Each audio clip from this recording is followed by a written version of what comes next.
Untuk mengetahui suasana terkini jelang pemberangkatan jemaah haji kloter 1 gelombang pertama dari Bandara Soekarno-Hatta, Tangerang, Banten, kita akan terhubung dengan jurnalis Kompas TV Abel Insani dan juga juru kamera Yohan Bagja. Selamat malam, Abel. Abel, jam berapa kloter 1 gelombang pertama jemaah haji Indonesia termasuk dari embarkasi Jakarta Pondok Gede ini akan berangkat dari Bandara Soekarno-Hatta? Rencananya pukul 00.45 waktu Indonesia Barat, Nitya dan juga saudara, atau Jumat dini hari nanti. Jadi jemaah haji Indonesia akan berangkat menuju ke Tanah Suci dengan tujuan Madinah melalui Bandara Internasional Soekarno-Hatta. Dan tadi mereka tiba di Bandara Internasional Soekarno-Hatta ini sekitar pukul 9 malam atau 21 waktu Indonesia Barat, di mana ini langsung masuk menuju ke ruang tunggu dan mereka menunggu sampai nanti pukul 00.45 waktu Indonesia Barat. Ini merupakan kloter 1 Nitya dan juga saudara, di mana kloter 1 ini sebenarnya kalau kita melihat dari keseluruhan atau dari seluruh Indonesia ini ada 18 kloter, di mana 18 kloter di gelombang 1 ini merupakan pembagian dari 9 embarkasi, dan JKG atau Jakarta Pondok Gede ini merupakan salah satu embarkasi yang memang menjadi kloter pertama, maksud saya kloter 1 yang menjadi kelompok penerbangan pertama menuju ke Madinah atau penerbangan perdana untuk rangkaian ibadah haji Indonesia. Jadi kalau di Jakarta sendiri atau JKG atau kloter 1 di embarkasi JKG Pondok Gede ini memang ada 3 kelompok penerbangan yang akan dilakukan pada dini hari nanti atau sekitar pukul 00.45 waktu Indonesia Barat. Jadi untuk dari 18, 3 diantaranya ini merupakan dari JKG Pondok Gede, dan yang lainnya nanti ada di embarkasi lainnya, ada seperti Solo, lalu juga ada Lombok, dan juga beberapa embarkasi lainnya. Dan untuk saat ini Nitya dan juga saudara, memang situasinya kami berada di luar, ada batasan untuk tidak bisa masuk ke dalam untuk melihat bagaimana situasi dari jamaahnya sendiri di dalam. Tetapi memang untuk yang tadi kami lihat bagaimana dari jamaah ini sendiri memang cukup antusias untuk bisa terbang pada Jumat dini hari nanti. Nah, kalau mengingat dari total jumlah jamaah yang terbang pada kloter 1 Nitya dan juga saudara, ini memang tadi disebutkan oleh Menak yakni Nasaruddin Umar, di mana mengatakan bahwa kloter 1 ini jumlahnya ada 7.514. Artinya 7.514 jamaah ini diterbangkan dari 9 embarkasi. Jadi 7.514 ini adalah jamaah dari seluruh Indonesia yang hari ini akan menuju ke Tanah Suci, tepatnya ke Madinah begitu, untuk melakukan rangkaian ibadah haji. Dan memang kalau kita melihat lagi Siti dan juga saudara, dari 7.514 ini hanya kloter 1 saja. Tapi kalau tadi yang disampaikan oleh Menteri Agama Nasaruddin Umar pada saat preskon di Asrama Haji Pondok Gede ini tadi mengatakan bahwa untuk Indonesia saat ini atau tahun ini begitu, untuk jamaah sebanyak 221.000 jamaah kuotanya, dan rinciannya adalah 201.063 ini untuk jamaah reguler, lalu juga ada 1.572 ini untuk petugas haji daerah, ada 685 pembimbing pada kelompok bimbingan ibadah haji dan juga umroh atau KBIHU, serta 17.680 untuk jemaah haji khusus. Jadi memang untuk 7.514 ini Nitya dan juga saudara tidak hanya di Jakarta saja, melainkan dari seluruh Indonesia.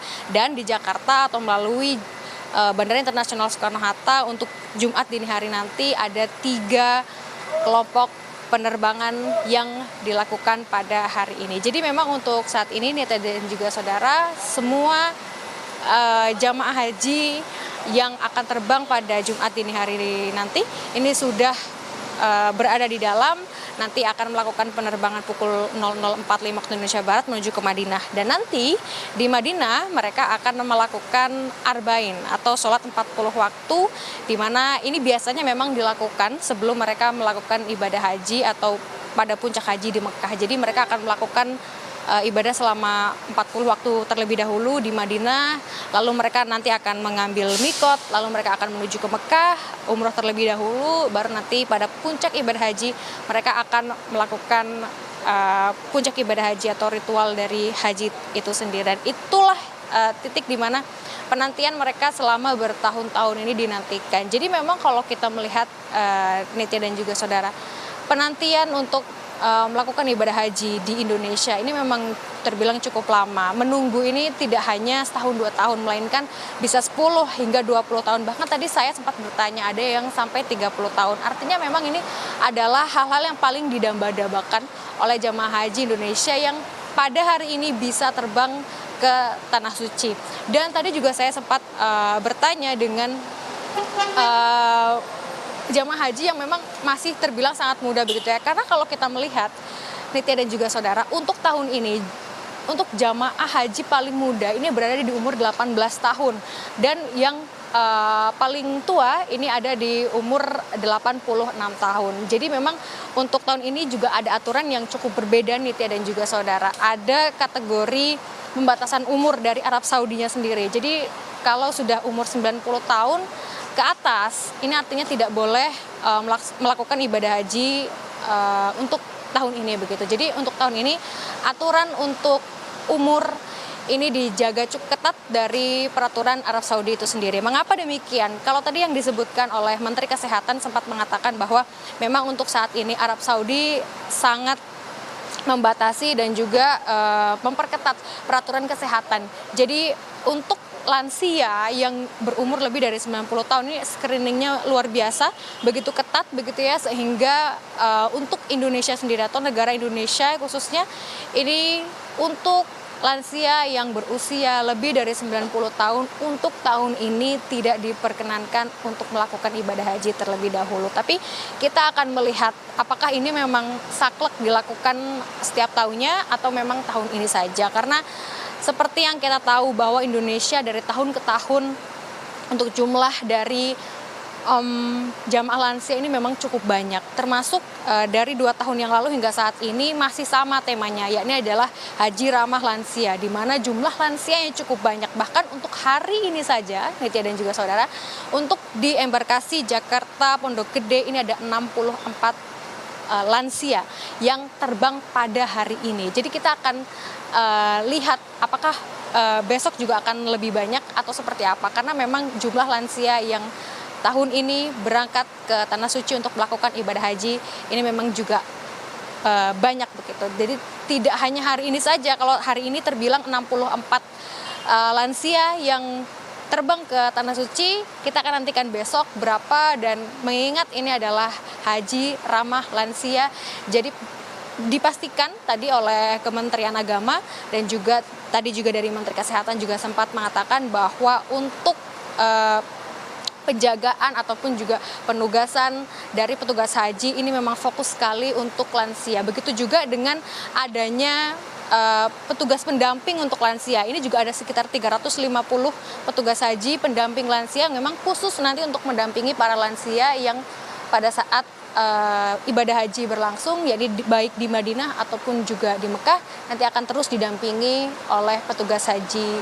dari Indonesia. Kembali ke Anda, Nitya. Bicara mengenai kekhususan untuk haji ramah lansia dan juga mengingat bahwa tahun ini pelaksanaan haji di Arab Saudi memang masih bertepatan dengan musim panas begitu ya, Abel. Apa saja yang menjadi imbauan baik dari Menteri Agama dan juga Menteri Kesehatan terkait hal-hal yang memang harus diwaspadai oleh jemaah yang akan berangkat Jumat ini hari?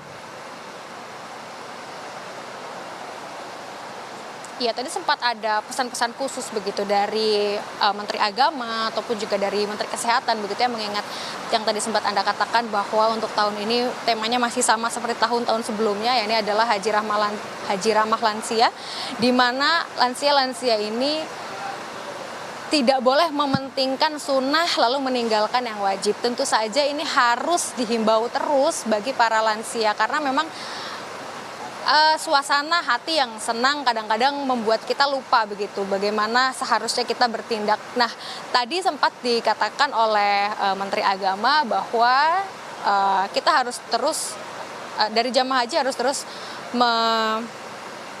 melihat kondisi dari badan itu sendiri, apakah masih kuat atau tidak, jangan terlalu dipaksakan. Ketika memang untuk arba'in 40 waktu dianggap ini cukup berat atau badan sudah tidak mulai fit begitu, ini maka bisa disisihkan terlebih dahulu untuk bisa menjaga energi agar pada saat puncak ibadah haji berlangsung ini tidak merusak ibadah haji itu sendiri. Jadi memang untuk Menak tadi menegaskan bahwa untuk khususnya jamaah lansia ini bisa energinya disimpan dengan baik begitu ya, mengingat di Arab Saudi ini masih musim panas terakhir begitu, dan mungkin di sana akan sekitar 40 derajat cuacanya begitu. Jadi inilah yang juga harus diperhatikan oleh pendamping lansia ataupun lansia itu sendiri, atau bahkan dari pengalaman-pengalaman sebelumnya untuk lansia ataupun juga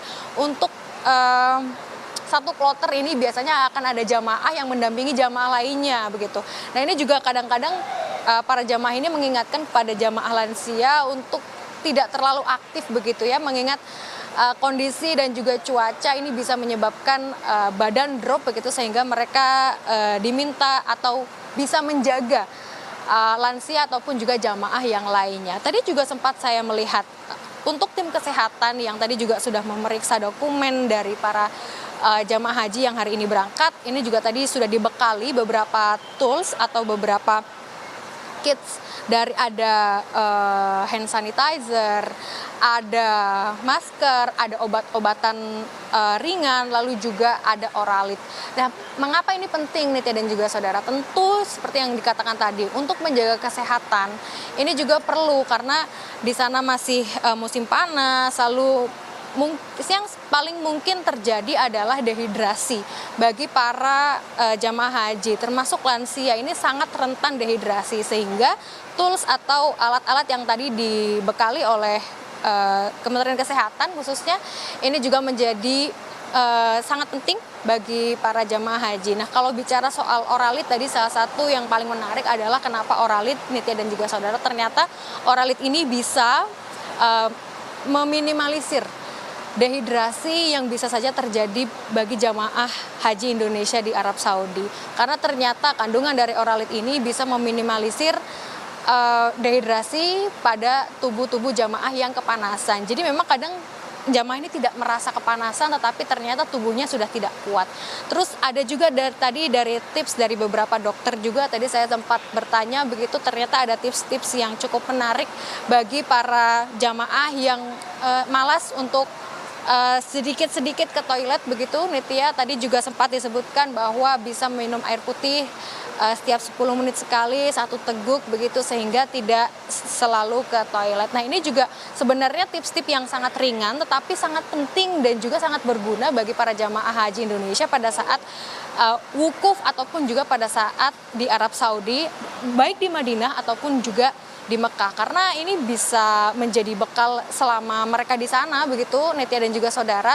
Dan ini juga bisa menjadi catatan tidak hanya bagi para jamaah saja, tapi juga para petugas haji yang bisa juga untuk mengedukasi para jamaah haji Indonesia yang nantinya akan di sana. Jadi Nitya dan juga saudara, saat ini di Bandara Internasional Soekarno-Hatta, khususnya di Terminal 2, semua dari jamaah haji Indonesia sudah masuk, sudah sedang menunggu. Mereka akan terbang ke tujuan Madinah dan nanti mereka di sana akan melakukan arba'in, akan mengambil mikot dan akan melakukan umroh, lalu akan melakukan haji. Begitu yang bisa saya sampaikan sekiranya. Balik ke Anda, Nitya. Terima kasih jurnalis Kompas TV Abel Insani menjelang keberangkatan dari jemaah haji Indonesia kloter pertama, kami kloter 1 gelombang pertama. Terima kasih Abel.